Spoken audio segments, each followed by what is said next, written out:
Yo siempre sostengo que las viejas heridas tienen una muy buena memoria, pero pésimas destrezas interpretativas. Porque si bien es cierto que el dolor mantiene los recuerdos frescos, también oculta a veces lo que realmente ocurrió. La mayoría de nosotros, dicen los psicólogos, no recordamos exactamente cosas de la niñez, son recuerdos de los recuerdos, lo que nos pareció vivir. La gran mayoría de las cosas son cosas que nos pareció vivir y las creemos como ciertas. No todo lo que recordamos como tal es así. Esto sucede cuando uno vuelve a la casa de su infancia y dice, ¿qué le pasó a ese tremendo árbol que yo me subía y hacía una casa arriba? Y papá nos dice, es ese árbol. No, pues este es un bonsái. Este es el hijo del árbol. No, siempre fue así el árbol. Pero uno tiene un recuerdo de un árbol grandioso porque uno era chiquito. Después las cosas no son ni tan grandes, ni tan majestuosas, ni nuestra casa de la infancia era ese tremendo caserón que nos daba miedo. Cuando lo vemos decimos, ¿de verdad yo tenía miedo en esta casa chiquita? Porque uno cambia la percepción. Entonces, cuando somos niños, interpretamos incorrectamente a veces lo que sucede en nuestros hogares y llegamos a conclusiones equivocadas que las mantenemos incluso hasta la edad adulta. Por ejemplo, si el matrimonio de nuestros padres estaba en problemas, inevitablemente siendo niños personalizamos lo que ocurría. Decíamos, bueno, tal vez tenga que ver yo porque yo nací.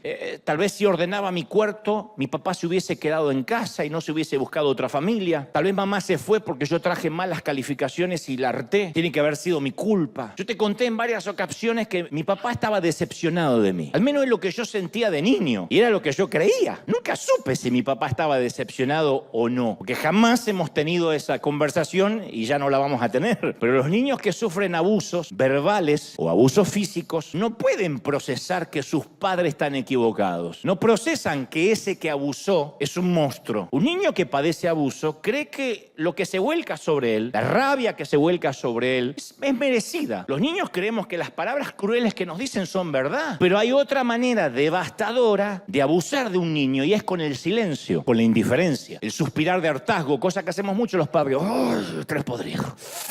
Voltear la cara, no contestarle, ignorarlo. Dejan al niño completamente frustrado, aplastado por la silenciosa mirada de la desaprobación. Y crecer con mi padre fue bastante desconcertante, porque técnicamente no era un hombre malo, pero estar cerca de él era como caminar en un campo minado, con explosivos que durante la noche cambiaban de sitio. Entonces, yo no estoy emitiendo un juicio de valor acerca de mi padre, que como digo siempre, como no está, no se puede defender. De hecho, su chip de ser un buen padre fue aplastado por su propio padre mucho antes de que yo apareciera. Pero yo creí que merecía la indiferencia de mi papá porque estaba convencido que no había nada bueno en mí. Y cuando se ponía furioso y levantaba la voz, de levantar mucho la voz, yo siempre recurría a la misma frase. Yo decía, voy a ser un buen hijo, te prometo que voy a ser un buen hijo, te prometo que voy a ser un buen hijo. Y con el correr de los años comprendí que con cada repetición de voy a ser un buen hijo, estaba afirmando una creencia que me tomó décadas después de remover. Una simple y brutal declaración. Al decir, voy a ser un buen hijo, es que yo me consideraba un mal hijo. Y desafortunadamente, como dije el domingo pasado, hay gente que tristemente piensa que eso es el evangelio. Y lo que es aún peor, se difunde a través de tras los púlpitos durante años. Hay buenos hijos de Dios y hay malos hijos de Dios. Lo que es peor, hay hijos de Dios y hay hijos del diablo.